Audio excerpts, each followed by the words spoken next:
இனிமே கண்ணை மூடிட்டு கடலை எண்ணெய் வாங்கலாம். ஏன்னா மந்த்ரா கடலை எண்ணெய் இதயத்தின் தயாரிப்பு.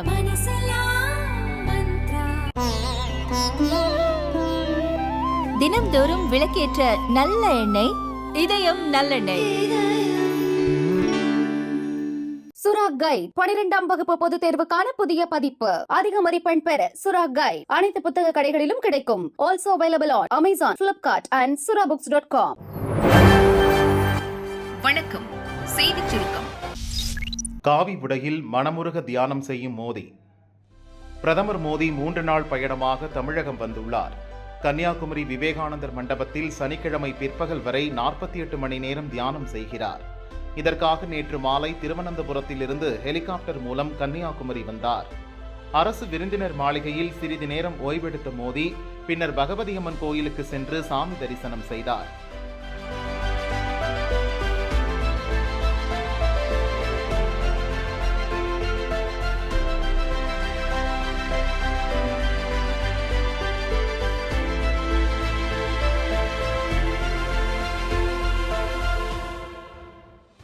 பின்னர் படகு மூலமாக விவேகானந்தர் பாறைக்கு சென்றார்.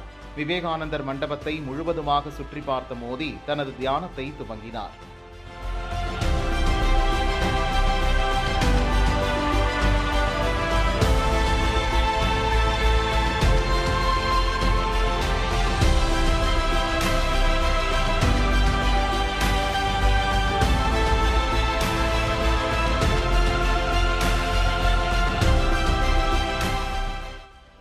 இந்நிலையில் அவர் 2வது நாள் தியானத்தை தொடங்கிய வீடியோ வெளியாகியுள்ளது. காவி உடையில் கண்களை மூடி மனமுருக மந்திரங்கள் சொல்லி விவேகானந்தர் மண்டபத்தில் பிரதமர் மோடி தியானம் செய்கிறார். பிரதமர் தியானம் செய்வதை ஒட்டி கன்னியாகுமரி மற்றும் விவேகானந்தர் மண்டபத்தை சுற்றி பலத்த பாதுகாப்பு போடப்பட்டுள்ளது. கடலோர காவல்படை போலீசாரும் தீவிர கண்காணிப்பில் ஈடுபட்டுள்ளனர்.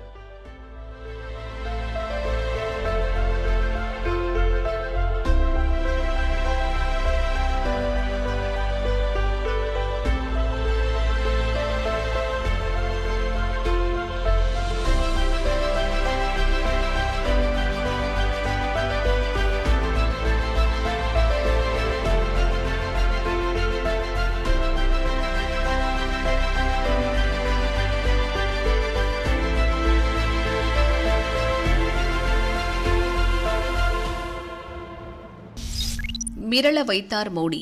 75 நாட்கள், 200 கூட்டங்கள், 80 பேட்டிகள்.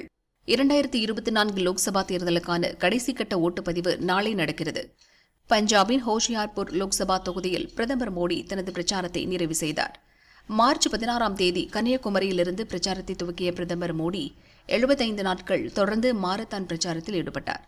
கடந்த 75 நாட்களில் நாடு முழுவதும் 200 பொதுக்கூட்டங்கள், சாலை பேரணிகளில் பங்கேற்றார். நாளிதழ்கள், வார, மாத இதழ்கள், டிவி சேனல்களில் 80க்கும் அதிகமான பேட்டிகளை அளித்துள்ளார். உத்தரப்பிரதேசம், பீகார், மேற்கு வங்கம், மகாராஷ்டிரா, ஒடிசா மாநிலங்களில் அதிக எண்ணிக்கையிலான கூட்டங்களில் பிரதமர் பங்கேற்றுள்ளார். காங்கிரஸ் தலைமையிலான இண்டி கூட்டணி ஆட்சிக்கு வந்தால் மத அடிப்படையிலான இடஒதுக்கீடு அமலுக்கு வரும் என்ற பிரதமரின் விமர்சனம் இந்த தேர்தலில் பேசுபொருளானது. குடியுரிமை திருத்தச் சட்டம், அயோத்தி ராமர் கோயில், ஜம்மு காஷ்மீருக்கான சிறப்பு அந்தஸ்து ரத்து உள்ளிட்டவை பாஜக அரசின் சாதனைகளாக முன்வைக்கப்பட்டது. ஒவ்வொரு லோக்சபா தேர்தல் பிரச்சார நிறைவின் போதும் பயணம் மேற்கொள்வது மோடியின் வழக்கம். 2014 லோக்சபா தேர்தல் பிரச்சாரத்தை நிறைவு செய்ததும் மகாராஷ்டிராவின் சத்தாரா மாவட்டத்தில் உள்ள பிரதாப்காட் மலைக்கோட்டைக்கு சென்றார். அந்த கோட்டையில் சில தினங்கள் பிரதமர் தங்கியிருந்தார். 2019 தேர்தல் பிரச்சாரம் முடிந்ததும் உத்தராகண்ட் மாநிலம் கேதார்நாத்தில் உள்ள குகையில் தியானத்தில் ஈடுபட்டார். இந்த முறை தமிழகத்தின் கன்னியாகுமரி வந்த பிரதமர் மோடி கடலுக்கு மத்தியில் அமைந்துள்ள விவேகானந்தா பாறையில் தியானத்தில் ஈடுபட்டுள்ளார். நேற்று மாலை துவங்கிய பிரதமரின் தியானம் நாளை மாலையுடன் நிறைவடைகிறது. 48 மணி நேரம் டைம் கேட்கும் காங்கிரஸ். இந்தியா கூட்டணியில் யார் பிரதமர்? இந்தியா கூட்டணியின் பிரதமர் வேட்பாளர் தேர்வு குறித்து காங்கிரஸ் பொதுச் செயலர் ஜெய்ராம் ரமேஷ் பேசியுள்ளார். பெரும்பான்மைக்கு தேவையான 272 இடங்களுக்கு மேல் இந்தியா கூட்டணி வெற்றி பெறும்.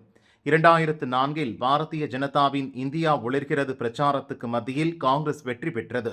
அதே வரலாறு 2024 மீண்டும் திரும்ப உள்ளது. அப்போது தேசிய ஜனநாயக கூட்டணியில் அங்கம் வகிக்கும் சில கட்சிகள் எங்கள் பக்கம் வர ஆர்வம் காட்டுவர்.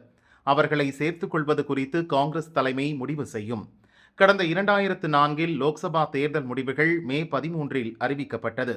மே 16 ஐக்கிய முற்போக்கு கூட்டணி உருவானது. பிரதமராக மன்மோகன் சிங் தேர்ந்தெடுக்கப்படுவார் என்ற பேச்சு மே 17 முதல் வலம் வர துவங்கியது. அது உறுதி செய்ய 3 நாட்கள் ஆனது. ஆனால் இந்த முறை தேர்தல் முடிவு வெளியாகி இந்தியா கூட்டணி வெற்றி பெற்றது என அறிவிக்கப்பட்ட 48 மணி நேரத்தில் பிரதமர் யார் என்பதை அறிவிப்போம்.